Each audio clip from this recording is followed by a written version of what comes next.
Hello everyone, my self doctor Anjana from Chandigarh Ayurveda centre. आज हम एक ऐसे टॉपिक के बारे में डिस्कस करेंगे जो हर न्यूज़पेपर से लेके हर टीवी चैनल में एक चर्चा का विषय बना हुआ है। डेवलपिंग कंट्री से लेके डेवलप्ड कंट्री के हर मिनिस्टर से लेके एक कॉमन मैन सब इसके बारे में सोचने के लिए जागरूक हो चुका है। आप पूरे दिन का आप देखिए कि आप जैसे सुबह होती है और रात के सोने तक हम सिर्फ देखा जा रहा है कि इस टॉपिक के बारे में ही डिस्कशन होता है। तो मैं और किसी के बारे में नहीं, कोरोना वायरस के बारे में आपको बताऊंगी आज। क्या है ये कोरोना वायरस? सबसे पहले ये आजकल इतना फैल चुका है या फिर ऐसा कोई भी शख्स नहीं है जो इसके बारे में नहीं जानता है। तो कोरोना वायरस है क्या?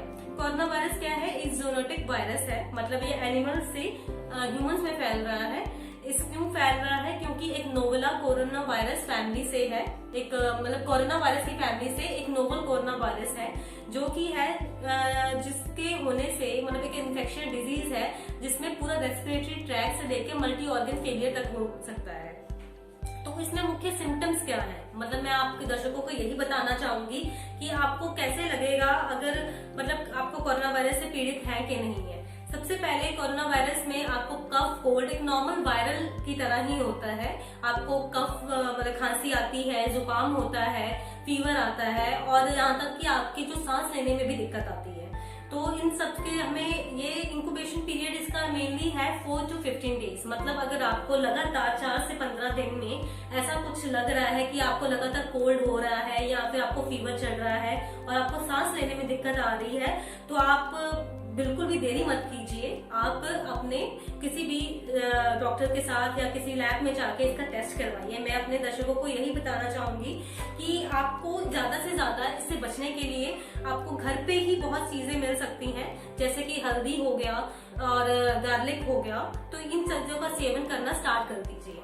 तो आजकल ये बहुत ही मिसकंसेप्शन है कि ये सिर्फ पानी और एयर से फैलता है। जी नहीं, ये आपके टच मतलब एक तरह से छुआछूत से, जैसे हम कहते हैं कि अगर हम कोई भी पर्सन आपके छींक मार रहा है या फिर वो बिना अपना हैंकरचीफ के बिना वो छींक रहा है तो उसके ड्रॉपलेट्स पूरी एयर में फैल रहे हैं, तो अगर उस एयर में आप सांस ले रहे हो तो आपको कोरोना वायरस अफेक्ट कर सकता है।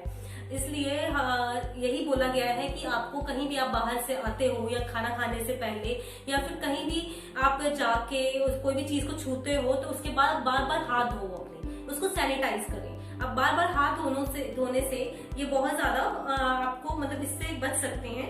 मोस्टली ये देखा गया है कि कोरोना वायरस मोस्टली चिल्ड्रन या फिर ओल्ड एज के पीपल को अफेक्ट कर रहा है। अब आप पूछेंगे कि इसका कारण क्या है? मेनली कारण है इम्यूनिटी मतलब जो हमारी रोग प्रतिरोधी शक्ति है, मतलब किसी भी रोग को सहने की शक्ति है, वो बूढ़ों और बच्चों में बहुत कम होती है।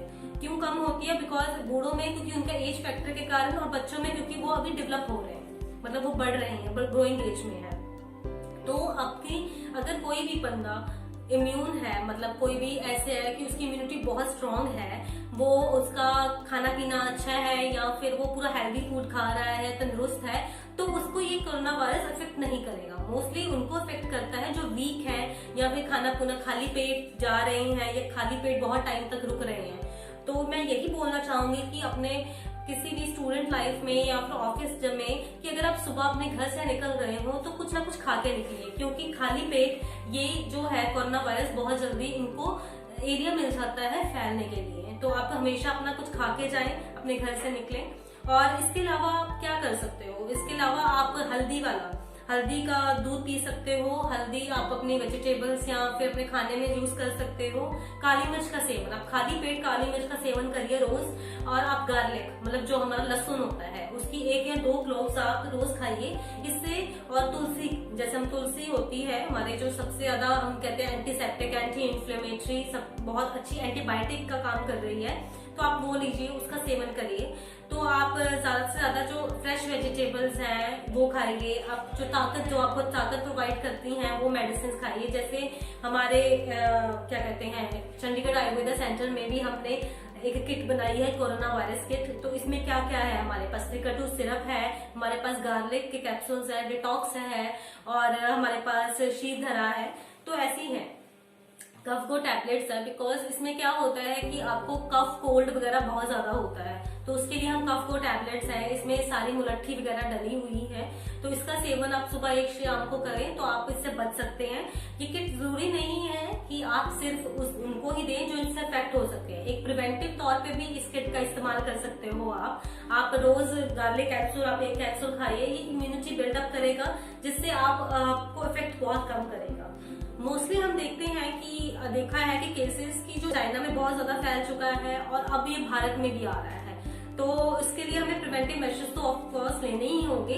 साथ के साथ आपको ऐसा कोई भी क्राउडेड एरिया में नहीं जाना चाहिए अभी इस टाइम पे कि जहाँ पे इन्फेक्शन के चांसेस बहुत ज्यादा हो। और यही है कि आप जब भी आप घर से बाहर निकले या घर पे आए तो आप सबसे पहले अपने हाथ धोएं अपने अच्छे डिटॉल से या फिर कोई अच्छे एंटीसेप्टिक सोप से, तो आप पूरे अपनी बॉडी को मतलब डिटॉक्स करें ताकि आप कोई भी जर्म्स बाहर से भी आ रहे हैं। और ऊपर से आप मास्क यूज करिए अगर आप कोई क्राउडेड प्लेस में जा रहे हैं या फिर जैसे हॉस्पिटल्स में जा रहे हैं या कोई आप पेशेंट्स को चेक कर रहे हैं या फिर आप कोई इंडस्ट्री में जा रहे हो, तो वहां पे मास्क का इस्तेमाल जरूर करें। इससे क्या होगा कि जो भी ड्रॉपलेट्स है या एयर के थ्रू हमारा वायरस ट्रांसफर हो रहा है उससे आप बच सकेंगे। तो मैं अपने दर्शकों को यही बोलना चाहूंगी कि आप इससे बचें ज्यादा से ज्यादा, ताकि हम अपने भारत को, अपने इंडिया को इससे फ्री रखें। और क्योंकि इसका ये है कि कई पेशेंट्स ठीक भी हो चुके हैं, लेकिन मोस्टली ये ड्रेडफुल डिजीज के तौर पे बोला गया है, तो इससे बचें। Thank you so much.